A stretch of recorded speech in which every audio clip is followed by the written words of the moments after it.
Seymour Hersh drops another gem, and we'll go right to that story. So here is his Substack article, and it's entitled "Trading with the Enemy." It's a very, very short article, but he has sources that talk about how Zelensky and his friends are skimming money or have skimmed money up to 400 million.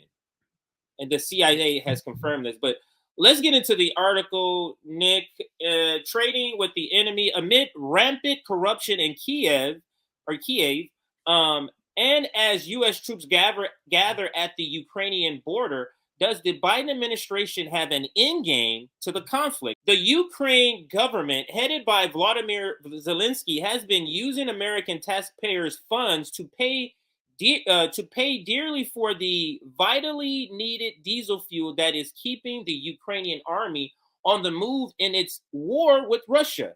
It is unknown how much the Zelensky government is paying per gallon for the fuel, but the Pentagon was paying as much as $400 per gallon to transport gasoline from a port in Pakistan via truck or parachute into Afghanistan during the decades-long American war there. Now, think about this. Decades-long American war, $400 per gallon, man. That sounds like that's an inflated price to me. That sounds like a lot of people is getting paid off of that money, $400 per gallon. And think about, this is a decade-long American war there. So just to conceptualize that amount. What also is unknown is that Zelensky has been buying the fuel from Russia, the country with which it and Washington are at war. And the Ukrainian president and many in his entourage have been skimming untold millions from the American dollar earmarked for diesel fuel payments. I'm going to read that. I want you guys to know, and I'll let you continue here. This is another long list of these corruption stories. Like, you had the CBS reporter showing that many weapons are not hitting the front lines. You have stories about Ukrainian officials buying penthouses. You have Zelensky's wife, go on a shopping spree in France. So these are things that are being uncovered. Imagine that when we don't know what happened thus far, because we sent all this money to Ukraine, but they still need more. What happened to that $70 billion? You guys really believe they spent all that $70 billion fighting Russia? No way. Ukraine, before this conflict, was widely considered to be the most corrupt country. Yes. And that's why they were concerned about arming these Ukrainians, especially these as a battalion types. They're 100% complicit with this kind of corruption. But let's continue. I'll back to you, CJ. Absolutely. I'm going to read. Yeah, I'm going to read this part again. So what also is unknown is that Zelensky has been buying the fuel from Russia. That is a very Russia is sanctioned.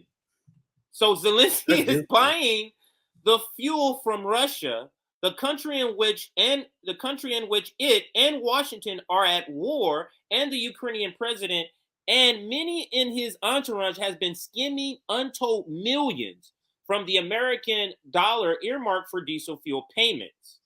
One estimate by an analyst from the Central Intelligence Agency put the embezzled funds at $400 million last year. At least, Nick, that's at least. Yep. Another expert compared the level of corruption in Kiev as approaching that of the Afghan war. Quote, although there will be no professional audit reports emerging from the Ukraine, end quote. You see why they don't want it to be audits? Mm-hmm. You see why they can't pass an audit? Oh, that's normal stuff, CJ. Why you worry about it? Why you guys worry about these audits, man? That's their mindset. That's just so you come up short 400 million, and it's just what do you mean? What's the problem? And here's another quote. So, quote, Zelensky's been buying discounted fuel from the Russians, end quote, one knowledgeable American intelligence official told me, quote, and who's paying for the gas and oil? We are. Putin and his oligarchs are making millions on it. This is a clown show, man. Let's continue. Many government ministries in Kiev have been literally competing, I was told, to set front companies for export contracts for weapons and ammunition with private arm dealers around the world, all of which provide kickbacks. Many of those companies are in Poland and the Czech, but others are thought to exist in the Persian Gulf and even Israel. Quote, I wouldn't be surprised to learn that there are others in places that, like the Cayman Islands and Panama, and there are lots of Americans involved. An American expert on international trade told me. The issue of corruption was directly raised with Zelensky in a meeting. This is what's crazy and why William Burr is on the thumbnail, because the CIA has brought this up to him. And here is where he goes into it.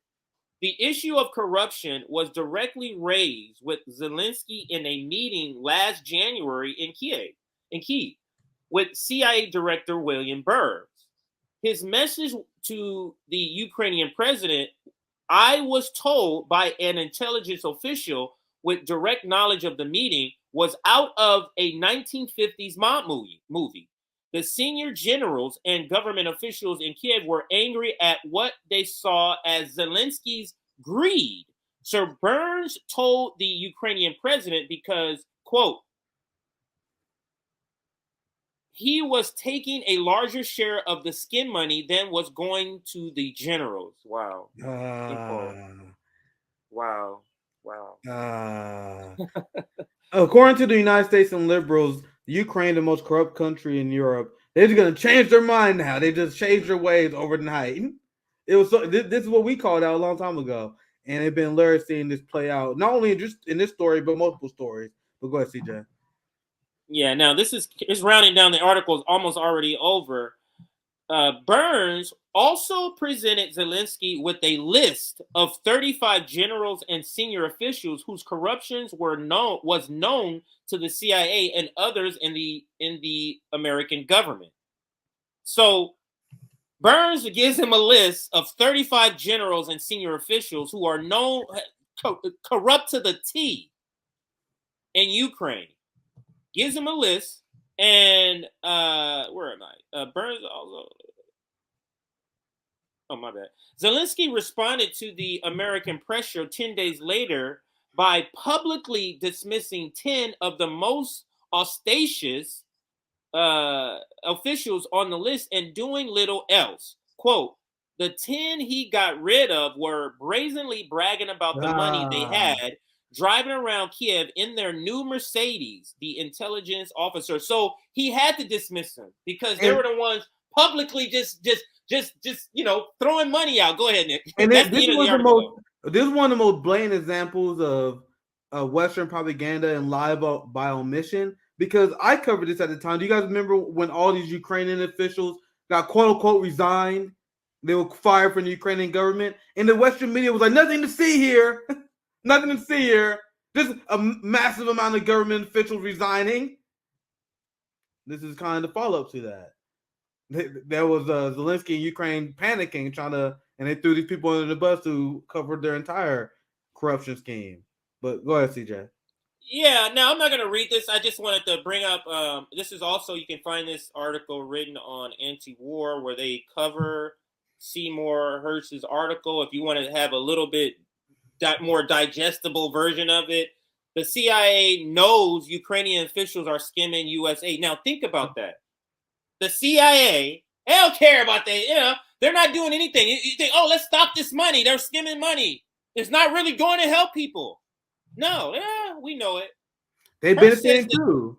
Remember the United States officials was talking about how the military-industrial complex, and we get our own money back through the military-industrial complex, weapon defense contractors who later donate to media apparatuses and politicians, which is why they're all for it. And then the Ukrainian officials, they get the trickle down corruption. They're like, we let them get that. We let you get that. It's cool. You're being a good boy. You can have it. It's like we getting the real money, so we'll let you go ahead and get this little bit of money.